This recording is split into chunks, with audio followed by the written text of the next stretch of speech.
Deus vive, todo-poderoso, único e soberano Deus, único e verdadeiro Deus. Nós te glorificamos, ó Deus, por te conhecermos e por sermos conhecidos do Senhor, como aqueles que anseiam por fazer a tua vontade e andar segundo a tua palavra, que é lâmpada para os nossos pés e luz para o nosso caminho. Ó Deus, conhecemos a tua palavra porque o Senhor se tem revelado a nós. Te pedimos forças, a força que vem através do conhecimento, para não negarmos a tua palavra e não admitirmos outros conceitos fora dos teus estatutos. Por isso, implanta em nós, Senhor, a graça, a unção e o conhecimento, de maneira que o teu nome possa ser glorificado em todos os dias da nossa vida. Abençoa-nos nesta manhã. Quebra o arco do inimigo, corta a lança e queima os carros no fogo. Joga por terra as investidas das trevas e glorifica, ó Pai, o teu santo nome. É o que te pedimos, agradecidos em nome de Jesus. Amém. Nós queremos começar na segunda parte da nossa apostila, na segunda etapa, no segundo bloco da apostila, é a página 3, que fala de simbologia. E nós aí começamos com a simbologia, ou melhor dizendo, página 3 não, página 2, símbolos, a página 2 do segundo bloco da apostila, na página 2, onde aí tem várias palavras que eu cataloguei com os seus diversos significados. Mas aqui não está tudo. Logicamente, a Bíblia é muito rica, muito ampla. Tem coisas que na época eu não lembrei de colocar aqui, tem coisas que na época eu não sabia o significado para colocar aqui, tem coisas que nós fomos aprender depois, vamos descobrir depois, porque assim é a vida cristã. Você começa conhecendo um determinado nível, mas se você vai se empenhando, vai buscando, vai caminhando, a revelação vai acontecendo dia após dia. Assim funciona o cristianismo, né? Então, isso serve apenas para nós sabermos que o senso crítico no meio evangélico é perigoso. É muito perigoso. Paulo diz assim, se vos deixar circuncidar, caíste da graça, não tendes paz, não tendes parte com Deus. Mas quando nós examinamos a vida de Paulo, alguns anos antes, ele circuncidou alguém, ele aconselhava a circuncisão. Então, antes ele fez algo que depois o crescimento dele mostrou que não era para ser feito. Ele entendeu. Qual é o alerta? O alerta são as pessoas novas que entram dentro das igrejas evangélicas e já chega com um senso crítico. Eu conheci uma mulher que ela era prostituta mesmo, né?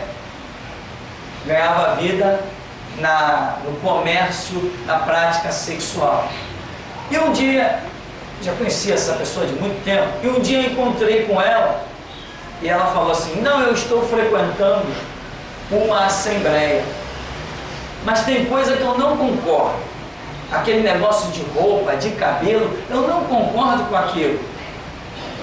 Veja bem, que ao meu ponto de vista, a pessoa estava até certa. Mas eu falei assim, há quanto tempo você está na igreja? Há um mês. Eu falei assim, olha, você não está em condições de entrar na igreja e dizer que você concorda ou não concorda.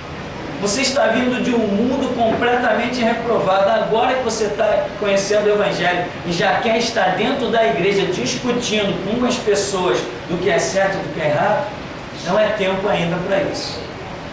Embora ela já tivesse detectado que tinha coisas, cabelo, roupa, que não tinha nada a ver com o Evangelho, já estava criticando, mas não era tempo ainda tem que se caminhar muito, porque o Evangelho, ele não pode ser esquadrinhado no que eu penso, no que eu acho. Então o que a pessoa disse assim, um mês de igreja, ela ainda não tinha lido nem Mateus capítulo 1. Então ela já chegou dizendo, eu não concordo, não tem fundamento. O simples fato de eu dizer eu não concordo não vale nada. Eu tenho que abrir a Bíblia e dizer assim, está escrito aqui, eu não concordo porque está escrito aqui. Agora eu dizer eu não concordo é lixo. Eu não concordo é apenas uma concepção minha. Essa concepção pode, por sorte, estar correta, mas fundamentalmente ela não existe, porque eu não tenho prova bíblica para falar da minha concordância ou discordância. Então, as simbologias e as revelações que vêm no dia a dia são um alerta. Às vezes as pessoas chegam aqui nesse ministério e ouvem uma pregação, como foi realmente o caso de uma pessoa, ouviu uma pregação. A pessoa veio, o ministério existe há 10 anos. Cada dia nós pregamos coisas diferentes. Estamos caminhando há 10 anos com 3 cultos na semana. Se for contar o seminário, soma 4 atividades da igreja na semana. A pessoa entrou. Um dia, ouviu uma pregação e saiu dizendo, eu não concordo com aquele ministério. É muita ousadia. O ministério que sobrevive há 10 anos, a pessoa ouviu 30 minutos de uma pregação e saiu dizendo que não concorda. Muita gente disse isso diante de Jesus. Esse Nazareno aí é rei de meretriz, é rei de vagabundos, é rei de pobres. Muita gente sem conhecer Jesus, lembra que Nicodemos defendeu Jesus no Sinédrio? Para Caifás, mas a nossa lei condena um homem sem primeiro o ouvir. Eles já estavam com um pré-julgamento e Caifás já tinha decretado que Jesus já era digno de morte. E Nicodemos está defendendo, mas a nossa lei vai condenar um homem, nem ouvimos ainda ele. Esse é o pré-julgamento que não pode existir no nosso meio. Nós temos que caminhar. O que antes eu não concordava, hoje eu acabo concordando. O que antes eu concordava, hoje eu acabo não concordando. Tem pregadores aí na mídia que eu dizia assim, esse cara é o máximo, esse é o bom. E hoje eu digo, esse cara é um lixo. Por quê? Porque quando eu dizia que ele era o máximo, eu tinha lido Mateus. Hoje eu já li a Bíblia toda. Então é diferente. A revelação, o conhecimento faz eu reprovar o que antes aprovava e faz eu aprovar o que antes reprovava. Isso é normal. Agora, quando a gente é precipitado em falar, a gente perde a graça e entra em juízo. Por isso que nesse ministério nós somos sempre aconselhados a orar. Não concordo, vou orar. Jesus, tu concorda? Aí Jesus diz assim, não, eu concordo, então eu vou ficar na minha, não entendi ainda. Aí você nunca erra. Quando você consulta Jesus, que é chamado de um maravilhoso conselheiro, quando você consulta Jesus, você nunca erra. Mesmo quando você não entende. Como já aconteceu comigo, 23 anos de caminhada. Será que aquilo ali é uma verdade? Não, aquilo ali está errado, vou orar. Quando fui orar, ora, Jesus fez silêncio. Se Jesus faz silêncio, é melhor eu também ficar em silêncio. Quando ele diz, não, está errado, é isso, isso e isso, e eu te autorizo a falar, opa, porque às vezes ele pode dizer assim, está errado, mas fica na tua, porque ele é Senhor. Às vezes ele me mostra alguma coisa errada, mas não me autoriza a falar. Ao contrário de muita gente por aí. Não, a Bíblia diz sim e fulano praticou o não. Está errado, então pau nele. Servo não fala pelo que acha. Servo só pode falar pelo que recebe ordem. Hoje eu sou o pastor que aponta o dedo na cara de todos os outros pastores que se envolveram na política. E estou de pé, e cada dia mais de pé. E cada dia o ministério pula, vai alcançando nações e nações e mais nações. O que tem de gente que gostaria de me ver caído, e cada dia eu estou zombando, escarnecendo deles e estou de pé. Por quê? Porque Jesus me autorizou e eu falo. Mas se Jesus não me autorizar, ainda que eu esteja falando o certo, diante de Jesus eu estou errado. Porque ele disse, não te mandei falar.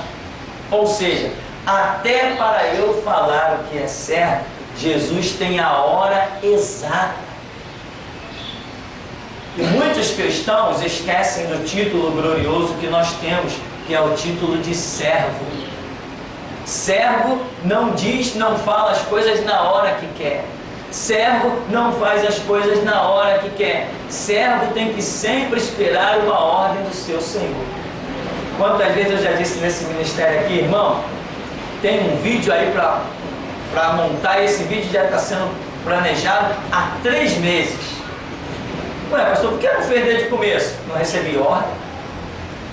Tem outro que já está sendo planejado, tem um vídeo que eu estou planejando desde quando nós saímos da prisão, em julho.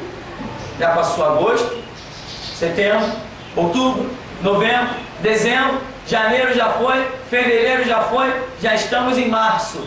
E o vídeo não saiu, mas ele vai sair. Mas não saiu. Entende, irmão? É isso aqui, então vamos lá. Não, é isso aqui. Jesus, qual é a hora de fazer isso?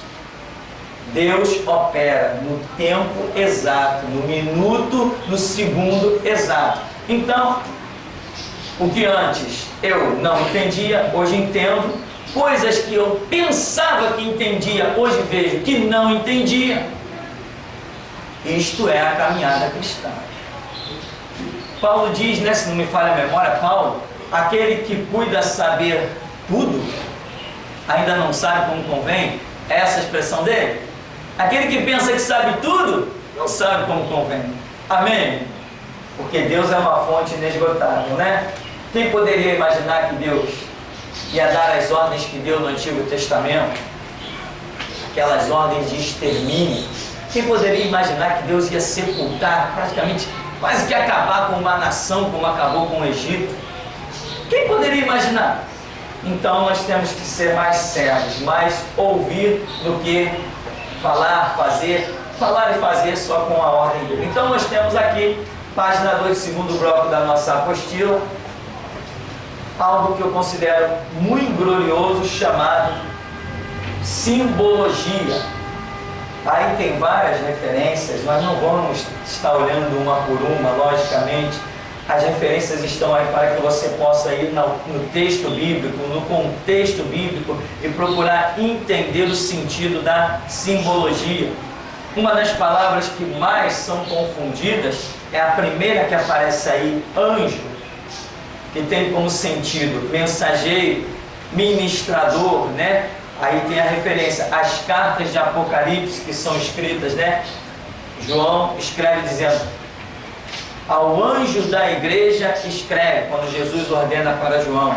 Ao anjo da igreja que está em Esmirna, ao anjo da igreja em Filadélfia, ao anjo da igreja em Pérgamo, né? Ao anjo da igreja naquelas sete localidades.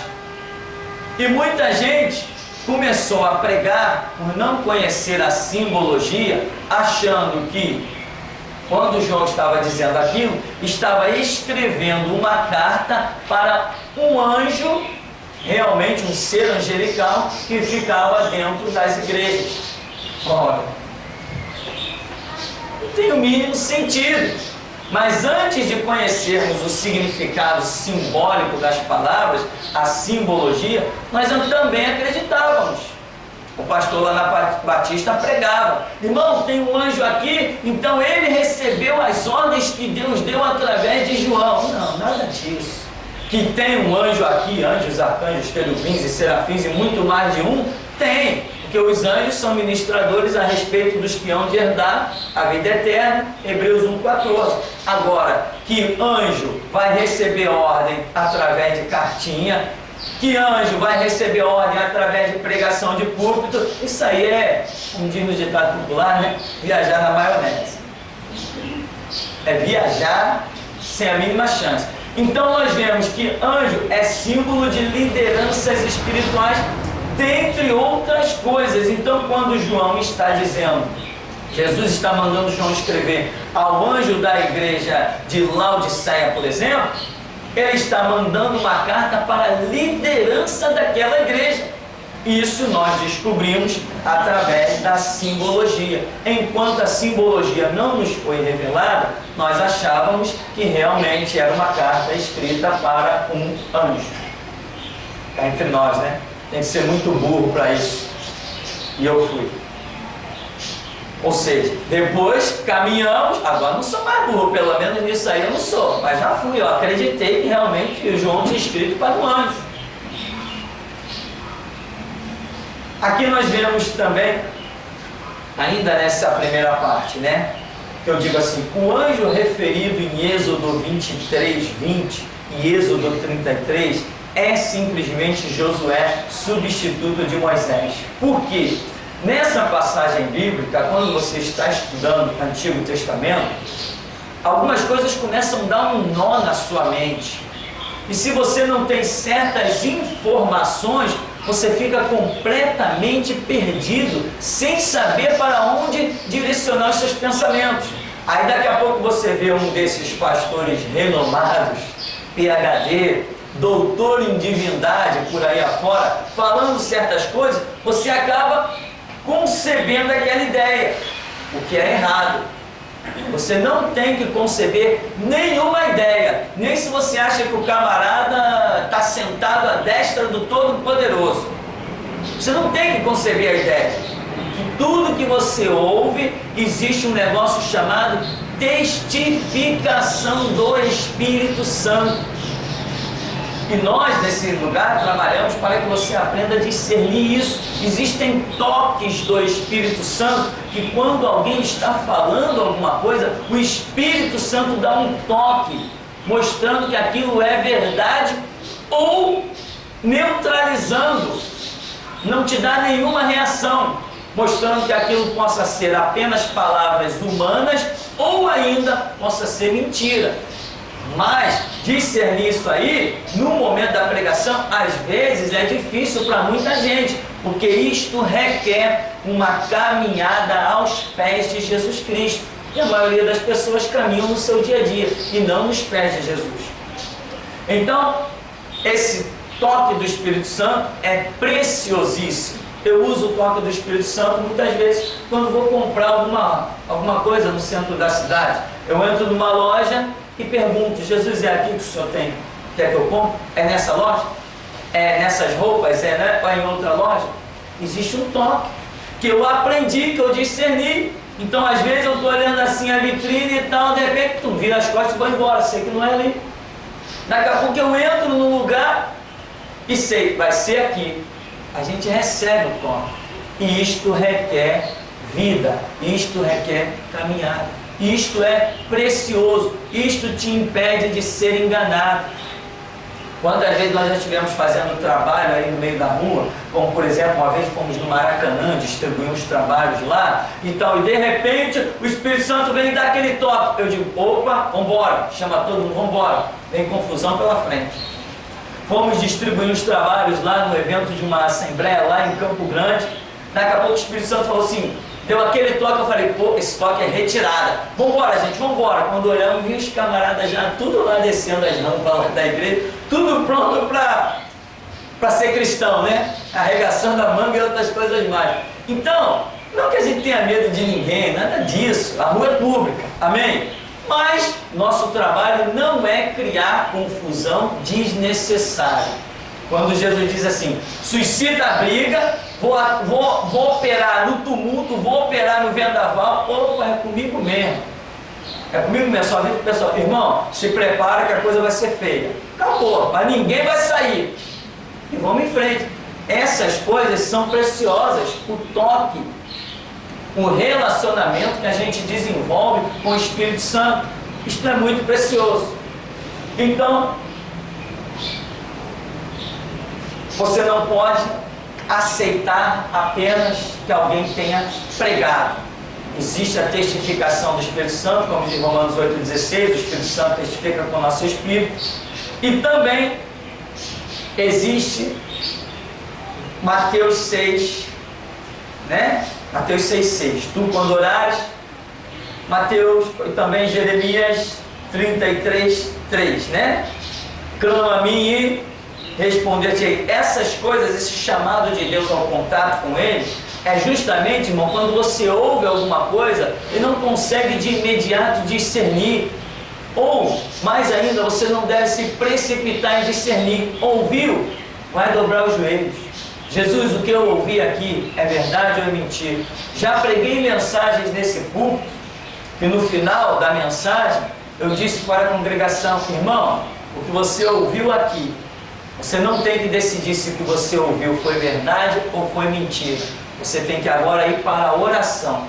Se Deus te disser o que você ouviu aqui foi verdade, fique com a verdade. Se Ele te disser que o que você ouviu aqui é para jogar no lixo, jogue no lixo. Por quê? Porque a mensagem foi algo fora do comum, estarrecedora, coisa que ninguém está pensando, coisa que ninguém está imaginando. E isso aconteceu muito quando eu estava pregando que o objetivo de Deus com este ministério não era proclamar a paz, era proclamar a guerra, era suscitar contendas.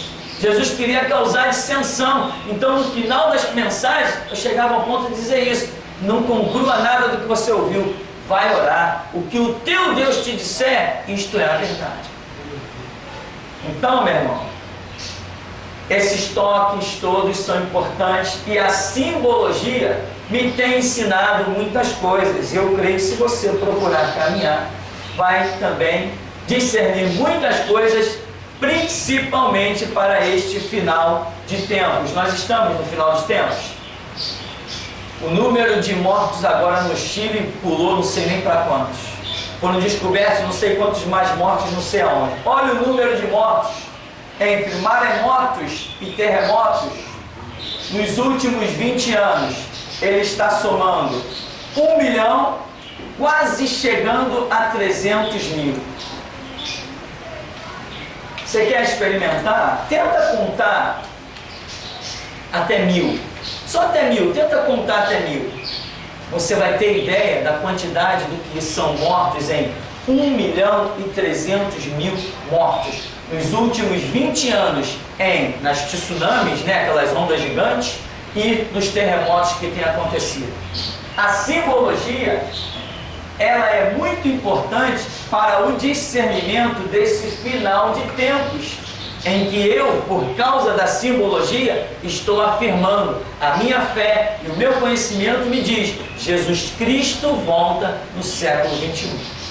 Outra coisa, os terremotos agora estão acontecendo assim: tremeu o Chile, dias depois tremeu São Paulo, dias depois tremeu o Japão, dias depois tremeu a Europa, dias depois tremeu Manaus, dias depois tremeu os Estados Unidos. Jesus falou disso, não falou? Jesus não falou que, olha, vai ter um terremoto. Ele falou, vai ter terremoto para tudo que é lado. E é o que nós estamos vendo hoje.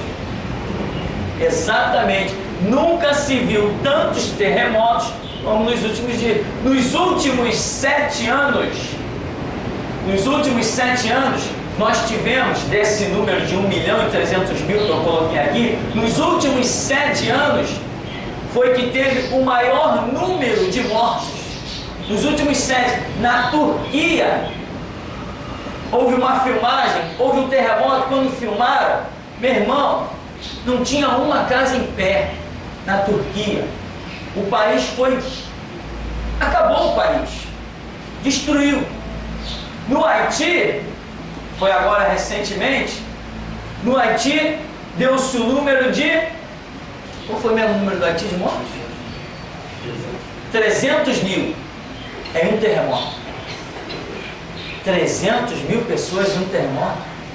Ah, Jesus falou, não falou? Haverá terremoto. Não, mas já tem anos que vem acontecendo terremoto. Sim, só que nos últimos 7 anos, os terremotos se espalharam por tudo que é canto. E tem mais. Agora, eu estava vendo a reportagem ontem, teve tsunamis novamente, aquelas ondas gigantes. Arrasaram aí, esqueci o lugar onde aconteceu. Nós estamos hoje vivendo aquilo que Jesus classificou como sinais que antecederiam a sua volta. E a simbologia bíblica, boa parte do que nós anotamos aí, me ensina que verdadeiramente Jesus Cristo volta no século 21. Mas é o que eu creio, cada um anda naquilo que alcançou, Se eu estiver certo ou errado, vai fazer diferença para a minha vida. Então vamos seguir aí, você vê água. Nós temos 2 vezes a palavra água. e aparece igual a palavra e aparece igual a povos. Se você conferir as referências bíblicas, você vai ver que o Espírito de Deus se movia sobre a face do abismo, e disse Deus, e não sei o que, se movia sobre a face das águas. E quando você vê a palavra águas aparecendo, você a vê como símbolo da própria palavra. Em outras passagens, você vê como símbolo de povos, principalmente em Apocalipse. Mas aí em Apocalipse 17, povos desorientados, o agitar das ondas. São povos que estão em busca de solução. E aonde nós vemos povos em busca de solução? Exatamente no tempo que nós estamos vivendo. Está todo mundo desesperado. Você liga no Jornal da Manhã que fala sobre reportagens policiais, é um monte de gente dando entrada nos prontos-socorros com bala perdida. O camarada era um empresário, foi parar o carro na garagem, veio 3 e deu tiro nele. O outro tinha um negocinho lá, veio o cara assaltar ele, matou ele, deixou 3 filhos órfãos. Aí a outra era chefe de família, a mulher sustentava a casa, sustentava filhos, separada. Daqui a pouco a mulher está andando no meio da rua, uma bala perdida, bate ela e deixa 2 filhos órfãos. O mundo está clamando por situação, por solução. O mundo não aguenta mais, as pessoas estão desesperadas. Todo mundo chorando dentro dos cemitérios, todo mundo chorando pelas ruas, ninguém mais sabe. Ora, pela simbologia, eu identifico que no final dos tempos, os povos estariam em agitação, clamando por solução. No final dos tempos, então, eu afirmo, Jesus Cristo volta no século 21. Então você vê aí, areia, que também é símbolo de povos, mas a areia já não é símbolo de povos agitados, porque a areia é parada. A areia é símbolo de povos como descendência carnal, e não como multidões agitadas, como ela se refere no caso da água. Tem a árvore, que é símbolo de homens. Salmo número 1, né? Será como árvore, o homem será como árvore plantada junto a ribeiros de águas. Tem coisas mais profundas, quando Jesus cura aquele cego de nascença, a Bíblia diz que ele era um cego de nascença.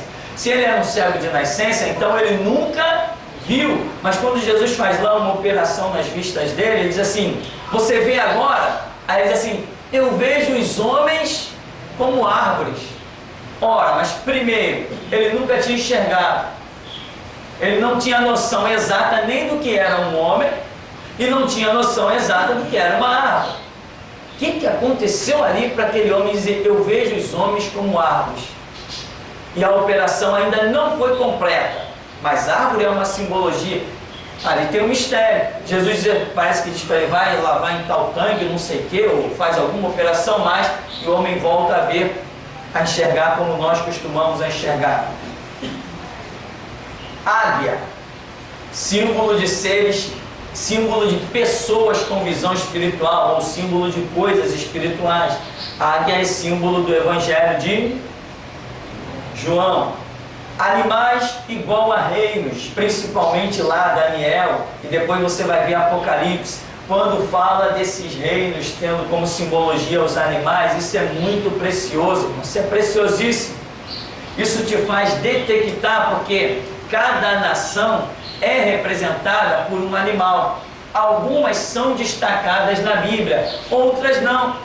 Por que outras não? Porque não farão parte de certas situações. Então Deus não se preocupou em, ao longo da história, vamos dizer assim, catalogar estas nações como símbolo. Mas, por exemplo, a Bíblia fala da besta. A besta nós sabemos que é um sistema de governo mundial. Isto é a besta. Um sistema de governo mundial. Essa besta, a Bíblia diz que ela é composta de vários animais. A cabeça é um animal, a cauda, não sei se cauda aí é com L ou com U, a cauda é de outro animal, os pés ou as patas já é de outro animal, o corpo em si, a estrutura do corpo, já é de outro animal. E a Bíblia fala que esta besta vai estar dominando no final dos tempos. Quem é a besta? Pela simbologia bíblica, eu começo a detectar quem são os países que vão fazer parte do sistema mundial do anticristo que vai dominar e perseguir os santos de Deus. Por quê?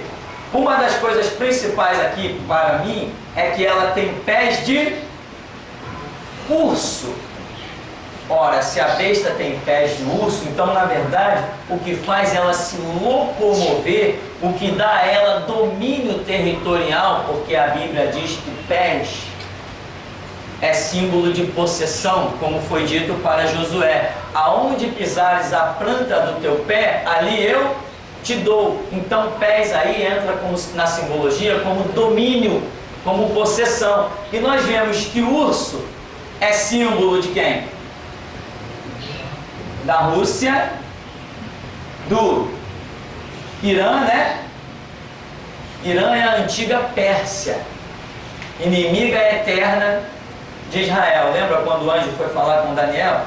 Depois ele menciona: olha, lutou comigo o príncipe da Grécia, na minha volta vai lutar o príncipe da Pérsia. Pérsia é o atual Irã. Put, uma nação também inimiga de Israel, é a atual Líbia. E outras nações aí que mudaram seu nome ao longo da história. Ora, se o que dá o domínio territorial é o urso, isso aqui para mim é uma grande dica. Acabamos de ver agora um grande aperto de mão entre Putin, Vladimir Putin e Ahmadinejad. Acabamos de ver um grande aperto de mão. Vladimir Putin recebeu o líder do Hamas, né? Sabe o nome dele? Esse camarada tem uns nomes que é mais complicado que o meu, nunca vi igual. Então, o que nós vemos hoje? Os blocos comunistas de beijos e abraços e os conceitos islâmicos, os muçulmanos também de beijos e abraços. E já estamos vendo um trocando figurinha com os outros, um namorando o outro. E a Bíblia mostra uma simbologia poderosa que eles vão estar unidos. Hoje nós temos aqui na América do Sul, como é o nome daquele louco que saiu fechando as rádios lá? Hugo Chávez, né? Hugo Chávez está querendo acabar com as igrejas evangélicas lá na Venezuela. Está querendo acabar. As medidas dele são terríveis. Fechou um monte de rádio, ninguém pode expressar uma opinião contrária ao governo. Está fechando tudo. Tem protestos lá, mas não estão sobrevivendo muito. As mesmas medidas que Hugo Chávez tomou lá está no script do presidente Lula para tomar aqui. As mesmas. Aí eu lembro assim, poxa, há uns meses atrás, o Lula viajou para a Venezuela. Está lá a filmagem na internet. Depois o Hugo Chávez viajou para o Brasil. Quer dizer, trocaram figurinhas, compraram a ideia. Quem acha que Lula não é comunista não conhece história, nem do mundo, nem de Lula. Lula é comunista. Lula pensa num domínio mundial, está influenciado como todos os governos. É só esperar. Agora, quem vigiar, vigiar como? Estou vigiando. Não, quem vigiar no estudo, na leitura, na oração. É assim que se vigia. Quem vigiar não será pego de surpresa. Porém, quem dormir, quando acordar, pode ser tarde demais, né? Esse acordar tarde significa que a igreja já foi arrebatada. Simbologias. A besta é composta de vários animais. E aqui diz que animais significa reino. Animais significa reinos. Então vai haver uma união de vários reis. Não existirá uma única nação dominando o mundo. Só em olhar já se vê que isto é impossível. Tem que existir uma aliança mundial, onde governos entrem em acordo, onde todo mundo se beneficie e se dê bem no seu bolso, para que isso aconteça. Uma nação dizer, vamos dominar o mundo, já ficou provado na Segunda Guerra Mundial que ninguém domina o mundo. Ninguém. Mas, havendo uma aliança, a história muda.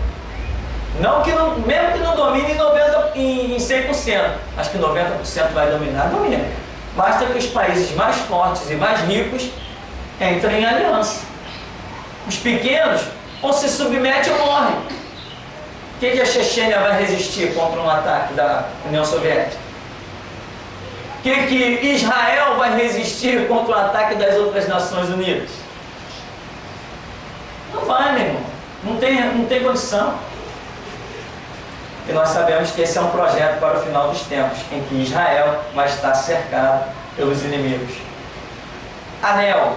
Anel é símbolo de autoridade. Aí nós vemos lá em Gênesis, vemos no livro de Esther, vemos em Daniel, vemos em Lucas, na parábola do filho pródigo, lembra? Que o pai, quando vê o filho, ele, pai, não sou digno de, pequei contra o céu perante ti, não sou digno de ser chamado teu filho, faze-me como a um dos teus empregados.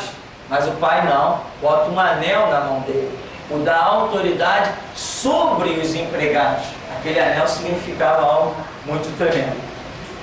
Que você vai ver a palavra anel, vai aparecer muitas vezes na Bíblia. Azeite. Azeite é símbolo da unção. O azeite não significa unção. Ah, Samuel derramou azeite sobre a cabeça de Davi, sobre a cabeça de Saul. Samuel ungiu um monte de gente. Sim, aquilo era símbolo. Não existe Espírito Santo no azeite, né? Nem na água ungida dos hipócritas que estão por aí, da Universal, da Mundial, do R.S. Soares. Não existe nenhum Espírito Santo naquilo. A questão é simbologia. Deus usa situações simbólicas, são as chamadas parábolas. Muitas vezes a coisa não está aparecendo, aqui está uma parábola, não, mas naquela simbologia está identificada uma parábola. E o que acontece naquela parábola? Eu, quando vejo aqueles símbolos todos e a informação que é dada, a informação penetra em mim e eu não esqueço mais. Por isso que Jesus se utilizava de parábolas. Ou seja, a tal hoje se chama mnemotécnica, técnica de memorização, que é usada em tudo que é colégio, curso avançado, colégios de inglês, de espanhol, de francês, qualquer curso de idioma usa esta técnica chamada mnemotécnica, em que você se depara com a figura e com o escrito. Então, Jesus usou parábolas, porque ele queria que as pessoas não esquecessem o que ele estava falando, que gravassem o conceito que ele estava revelando. Azeite não é igual ao Espírito Santo. Azeite é igual à ação do Espírito Santo. A ação do Espírito Santo se chama unção. Então, azeite é igual a unção, ou seja, capacitação.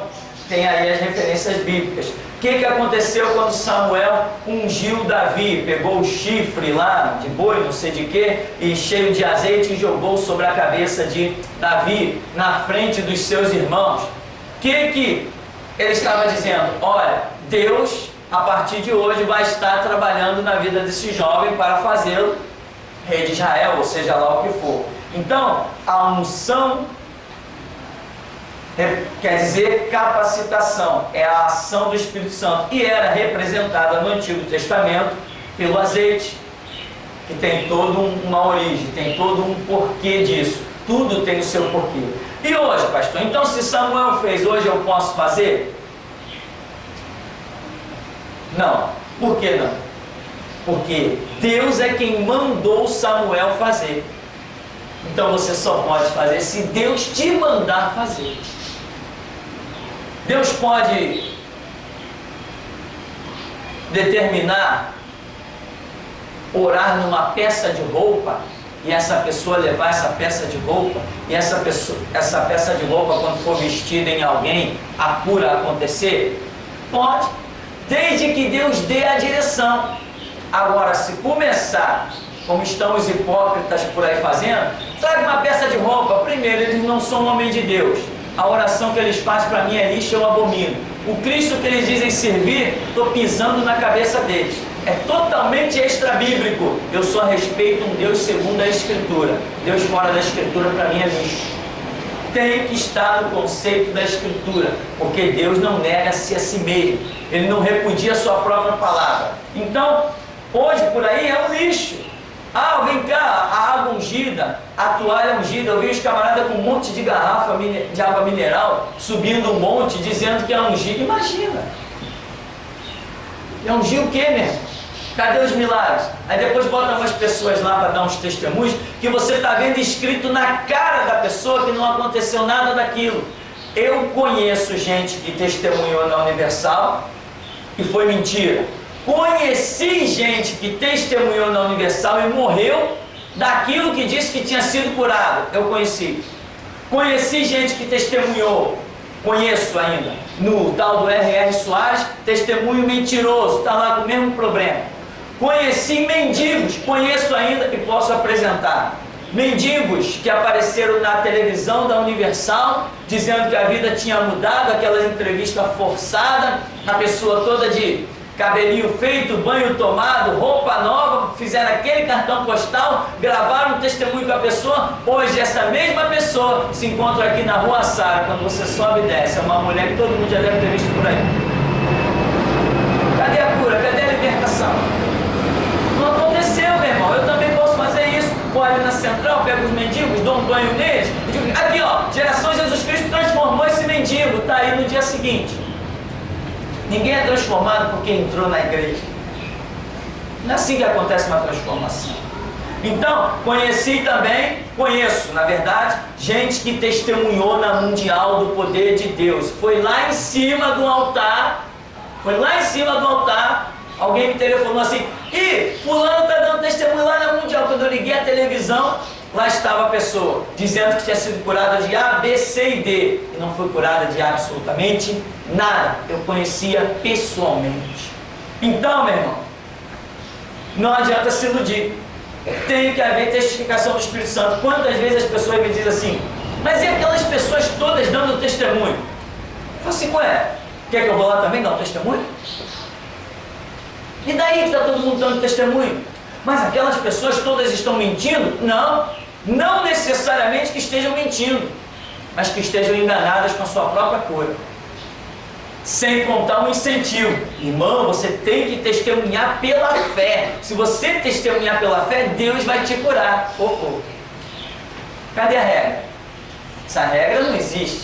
Mas você já ouviu isso? Tem que testemunhar pela fé? Já? Então, vai lá testemunhar. Aconteceu alguma coisa?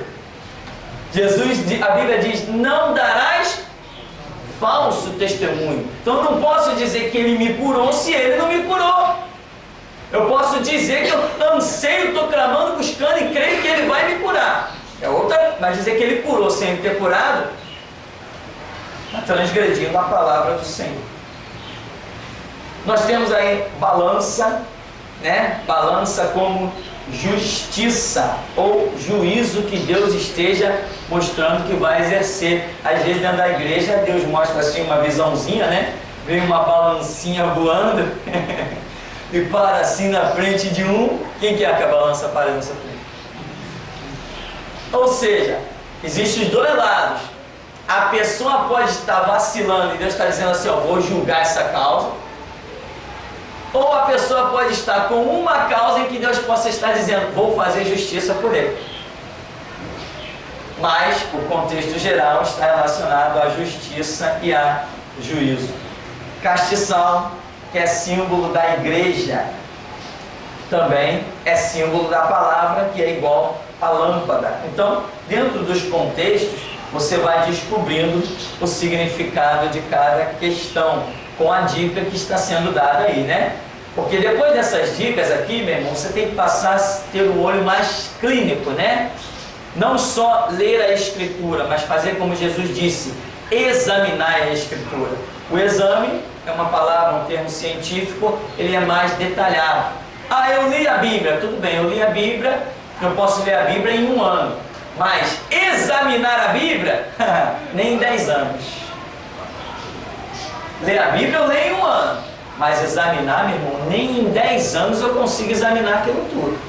Então, castiçal é símbolo da igreja, é símbolo da palavra. Aí você vai ver lá em Apocalipse, Jesus dizendo, o homem de branco que passeia no meio dos candeeiros ou castiçais de ouro. Então Jesus passeia no meio das igrejas, mas no meio das igrejas. Não é no meio de organização com nome de igreja. Jesus não passeia em igreja universal do reino de Deus. Lá quem passeia é o diabo. Se lá tem Deus, eu quero ver amanhã não está vivo. Jesus não passeia na igreja mundial do poder de Deus. Quem passeia lá é Satanás. Jesus passeia no meio das igrejas. E o que é igreja? É aquilo que vive e prega os conceitos do Evangelho. Então Jesus passeia no meio da igreja. Igreja como um coletivo e igreja como individual. Cada um de nós. Você é uma igreja? Você anda com Cristo? Você não pode enganar a sua própria mente, nem os seus próprios sentimentos. Você não consegue. Então você sabe se você anda ou não anda com Deus. Quando eu estive preso lá, 18 dias, eu falei para Deus, Deus, eu sei que eu ando contigo, ele aqui. Acabou. Eu sei que eu ando contigo. Eu falei para Jesus assim, Senhor, se eu examinar minha vida, não vejo erro. Faz a tua obra. E ele fez, além do que pedimos ou pensamos. Temos crianças, como pequeninos, discípulos, né? Crianças, símbolos de pequeninos. Aí eu sempre menciono aquela passagem. Como que você vai entender aquele negócio ali? Quando Eliseu, pouco depois, Eliseu recebe a capa de Elias tal, e abre lá um rio, e de repente Eliseu está subindo uma colina. Aí diz a Bíblia que uns meninos saem lá e começam a zombar de Eliseu. Sobe, calvo, e começa um zombar do profeta. E ele vai e os meninos atrás, sobe, calvo. Devia ser careca ele, né? Não posso falar não, porque todo mundo gosta de tomar caminho, né? Resultado, Eliseu, a Bíblia diz que ele vira e amaldiçoa as crianças. Não sei que expressão ele usou, mas a Bíblia diz que ele amaldiçoa as crianças. Diz que no mesmo instante, 2 ursas saem da floresta e devora 42 daquelas crianças. Olha o urso aparecendo de novo. Olha a simbologia se formando novamente. Sem simbologia, o seu conhecimento a respeito das coisas do final dos tempos não vai existir. Simbologia você tem que saber. Então olha só, Eliseu amaldiçoa, sai 2 ursas, matam 42 pequeninos. O que mais que temos aí? Eliseu ali, nós vemos que ele é substituto de Elias. Elias, pelo que acontece na vida de Elias, Elias representa diretamente a divindade. Quando Elias é substituído, ele passa a representar o Espírito Santo, que nem Moisés, que representa a divindade, pelas operações e por uma série de fatores. Quando Moisés é substituído, Josué passa a representar o Espírito Santo. Isso tudo é simbologia, porque Jesus falou assim, não vos deixarei órfãos. Jesus, a divindade, a representação da divindade, ele é substituído por quem? Pelo Espírito Santo. Jesus não foi substituído pelo Espírito Santo? Ele disse, eu vou para o Pai, mas não vos deixarei órfãos, enviarei o Espírito Santo, Consolador, que vai estar com vocês. Então, essa operação, nós vamos ligando as simbologias lá do Antigo Testamento e vamos descobrindo os mistérios do reino de Deus. Eliseu, então, representando o Espírito Santo, tem a expressão da Bíblia em que ele é zombado justamente com essa expressão: sobe calvo. Ora, a subida do Espírito Santo próxima é quando ele sairá da terra levando a igreja. Só neste momento é que o Espírito Santo vai se ausentar da terra, quando subir, levando a igreja. Não é levando denominação, levando a igreja, aqueles que estão dispostos a morrer pela causa do Evangelho. É isso que é a igreja. Não é quem vai na igreja: eu estou precisando de um emprego. Está precisando de um emprego, vai numa agência de emprego, não vem na igreja. Quem está disposto a morrer pelo Evangelho, esse sim está qualificado como igreja. Então, o Espírito Santo vai subir, levando. Agora, nós vemos que pequeninos, que é símbolo na Escritura de discípulos. Pequeninos é símbolo de discípulos. Então, Eliseu amaldiçoa aqueles que zombaram da obra que ele está realizando. Eliseu representando o Espírito Santo. 42, que representa o período da grande tribulação, tempos e metade de um tempo. Aqui dá 42 meses, ou 1260 dias, ou 3 anos e meio, como a Bíblia diz: tempos e metade de um tempo.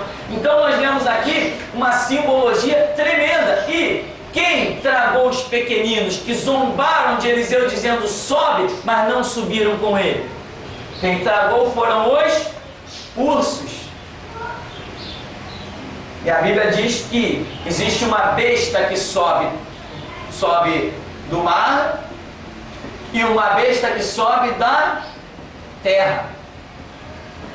Nós sabemos que a besta que sobe do mar é um conceito político, e a besta que sobe da terra é um conceito religioso. Nada melhor do que islamismo junto com comunismo. Nada melhor que essa salada aí. Hoje nós estamos vendo os caras dando a mão. Islamismo e comunismo, né? Os muçulmanos, diga-se de passagem, raça assassina e desgraçada, essa raça de muçulmano, né? Você já viu as fotos que eu coloquei lá no site? Já viu? Quem já viu as fotos que eu coloquei lá no site? Aquilo ali não é nada em vista dos trabalhos que nós temos para fazer aí. Temos muito delegado para provocar ainda, né? Temos muito delegado, muito juiz, muito promotor para provocar. Eu vou provocar. Ordem, meu irmão, dá quem pode, obedece quem tem juízo. Eu ainda tenho um pouquinho. Então, aqui nós vemos na Escritura, Apocalipse fala de duas bestas, mas com o mesmo propósito. Aqui, com Eliseu são duas ursas. Então nós vemos que o conceito político e o conceito religioso estará junto. Um conceito político falso, porque o comunismo já assassinou mais de 100 milhões de pessoas no mundo.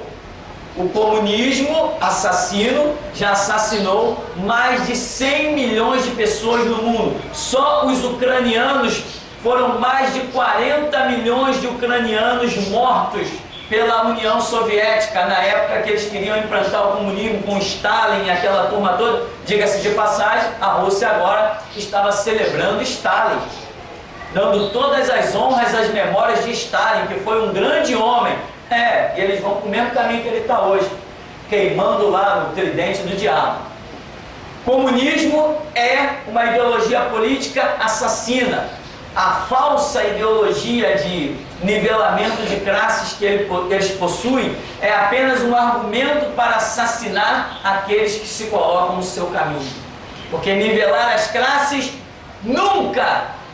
Jesus Cristo disse: os pobres sempre os tendes convosco, lhes podeis fazer bem a hora que quiser.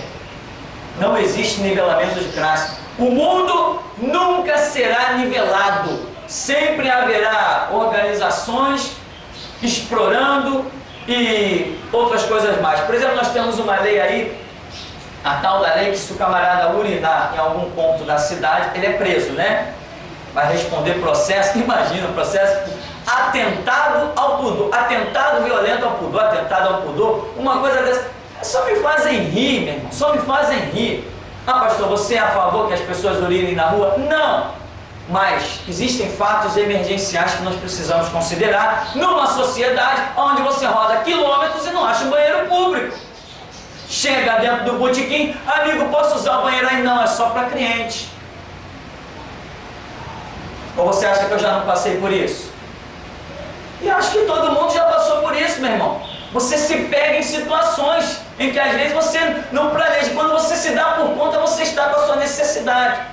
Tudo bem, prenderam um engenheiro, prenderam um professor, prenderam um camelô, prenderam um funcionário lá não sei da onde, prenderam um monte de gente. Ora, mas a Central do Brasil é um mictório à luz aberta, cheio de mendigos, fazendo tudo que tem direito ou não tem direito lá. Por que nenhum daqueles guardas que vê aqueles mendigos urinando ali na rua não dá ordem de prisão para eles? Aqui na Central, na rodoviária, eu passo com o carro e vejo. O mendigo está urinando e fazendo outras coisas num canto e o guarda municipal está ali do outro lado da calçada. Por que não dá ordem de prisão para eles?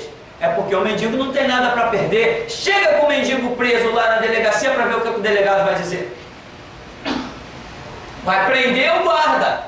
Porque tu me traz um mendigo aqui para sujar a delegacia, para ficar um fedor aqui, onde que eu vou botar esse mendigo? Ora, bota na cela que prendeu o mesmo engenheiro.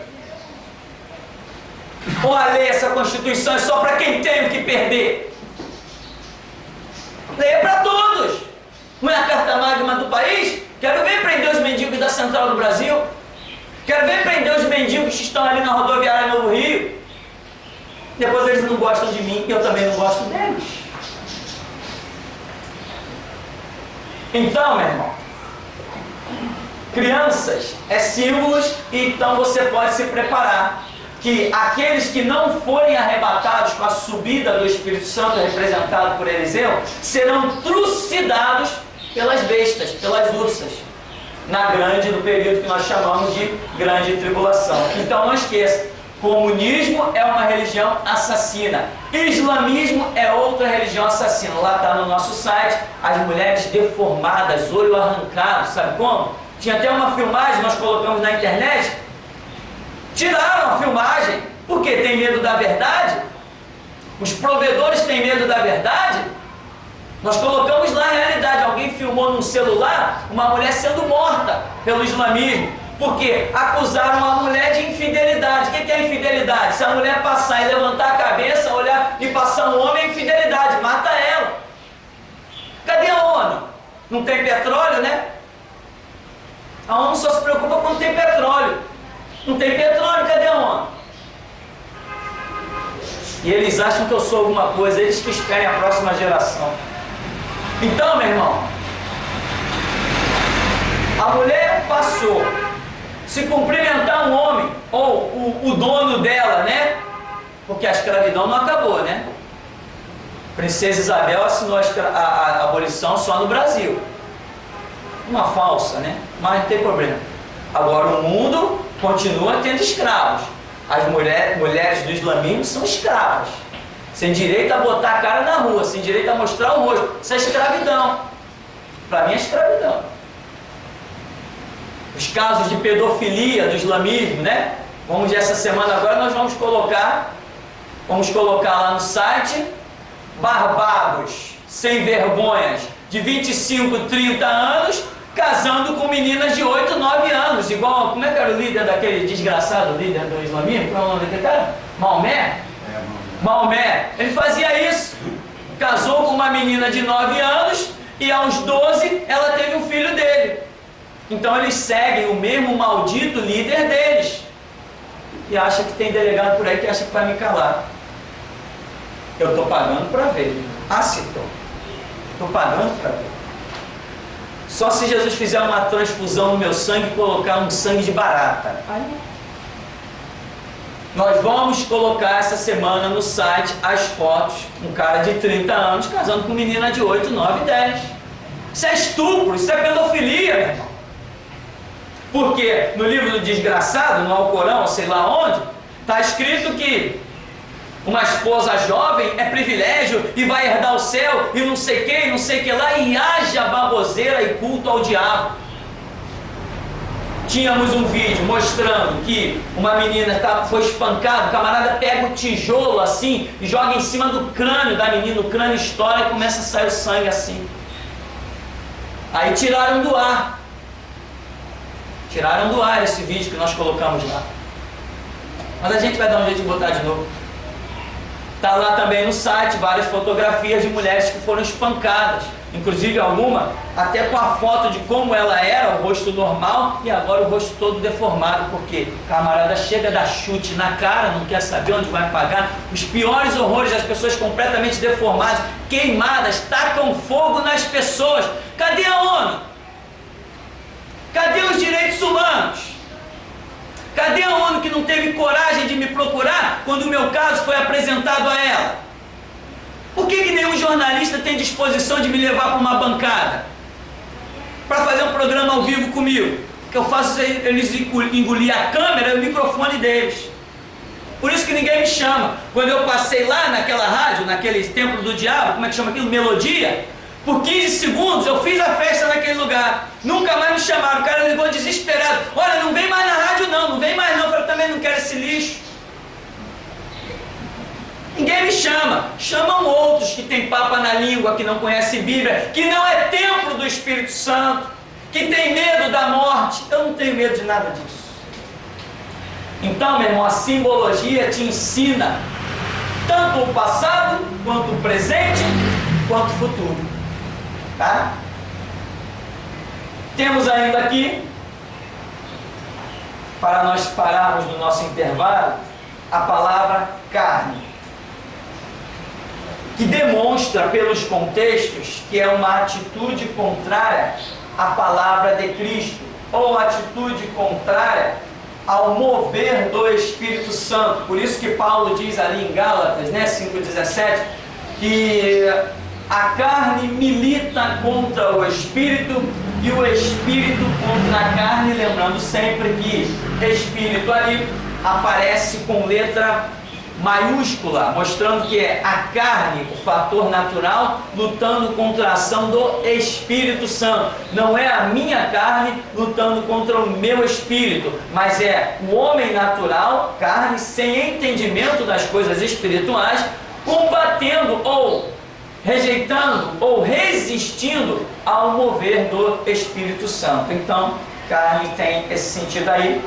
Vamos dar uma paradinha e já já a gente volta.